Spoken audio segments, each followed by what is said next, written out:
बिस्मिल्लाहिर्रहमानिर्रहीम। क्या हाल चाल है, कैसे हैं आप?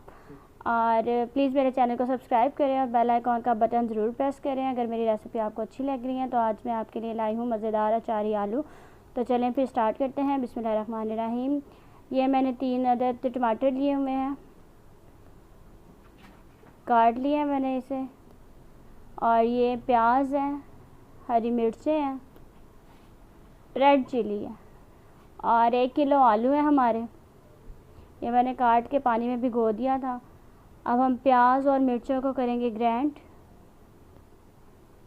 ये मिर्चें मैंने डाल दी हैं और अब इसमें मैं प्याज डालने लगी हूँ। मिर्चें 4 थी, अब मैं प्याज डाल के इसमें ग्राइंड करने लगी हूँ। ये देख लें।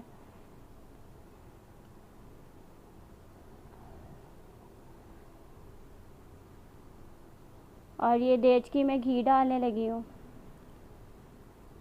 बिस्मिल्लाहिर्रहमानिर्रहीम। ये घी मैंने डाल दिया। घी बस 1 चम्मच डालना है, बड़ा सालन वाला। और ये मैंने जो मसाला ग्राइंड किया था ये वो मैंने डाल दिया। अब मैं इसको भूनूंगी।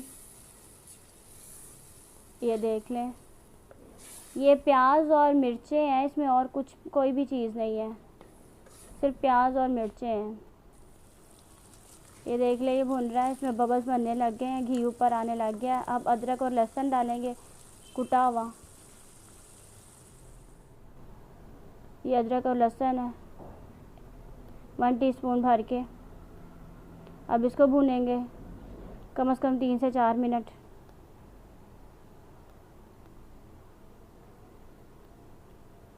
अब हम इसमें टमाटर शामिल करेंगे। अब टमाटरों को डाल के भूनेंगे थोड़ा।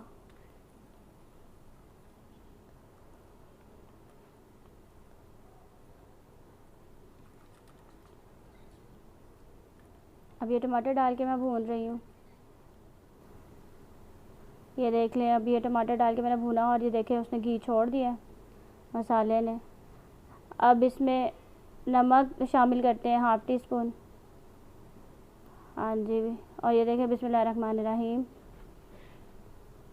हल्दी पाउडर है 1/2 टीस्पून।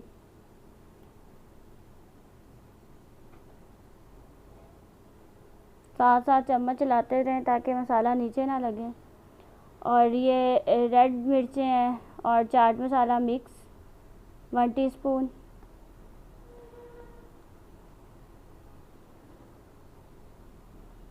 आप दड़ा मिर्च भी 1 टीस्पून डाल सकते हैं। अगर आप ये मिर्च नहीं डालना चाहते तो आप दड़ा मिर्च डाल लें और साथ थोड़ा सा चाट मसाला डाल लें।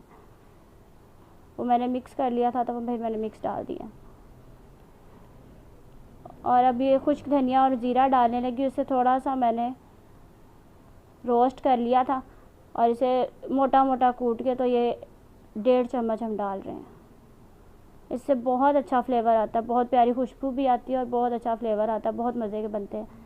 बस अब इसे भून के आलू डाल दी हूँ। ये देखें, ये आलू डाल रहे हैं।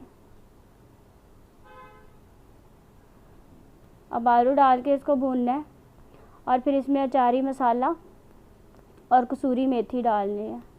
आप इमली का पल्प भी डाल सकते हैं। अचारी मसाला मैंने बनाया था, वो मैंने आपको दिखाया भी था। मेथी दाना था, कलवंजी थी और राई दाना था, वो हमने ग्राइंड कर लिया था। मेथी दाने के अलावा बाकी ये चीज़ें ग्राइंड कर ली थी। और अब वही मैं डालूँगी और साथ वो डालेंगे सूखी खुश्क मेथी डालेंगे, वो भी 1/2 टीस्पून डालेंगे और एक साथ ही डाल देंगे। अब ये मैं डालने लगी हूँ। एक कसूरी मेथी भी है थोड़ी सी और ये अचार का मसाला भी है। और अब इसे भूनेंगे। और ये देखें कितनी माशाल्लाह शक्ल प्यारी लग रही है, कितने अच्छे भून रहे हैं। और ये देखें, घी भी उसने छोड़ दिया, मसाला बिल्कुल हमारा भून चुका है। आलू थोड़े से इसको भूनेंगे, फिर हल्का सा पानी इसको लगा देंगे और दम पे रख देंगे। ये देख लें, बिस्मिल्लाहिर्रहमानिर्रहीम। ये देखें, मैं पानी डाल रही हूँ। पानी बस आप बिल्कुल थोड़ा सा डालिएगा, ज़्यादा मत डालिएगा क्योंकि हमने शोरबे वाले तो बनाने नहीं है। तो अब ये मैंने पानी डाल दिया था, ये पक रहे हैं। ये देख लें, ये बस अब मैं इसे डिश आउट करने लगी हूँ। और ये डिश आउट हो गए हैं, तो प्लीज़ मेरे चैनल को सब्सक्राइब कीजिए और बेल आइकॉन का बटन ज़रूर प्रेस कीजिए। अल्लाह पाक आपको खुश रखे, अपनी रहमतों के साए में रखें, और प्लीज़ मेरे लिए भी दुआ कीजिएगा। अल्लाह हाफ़िज़।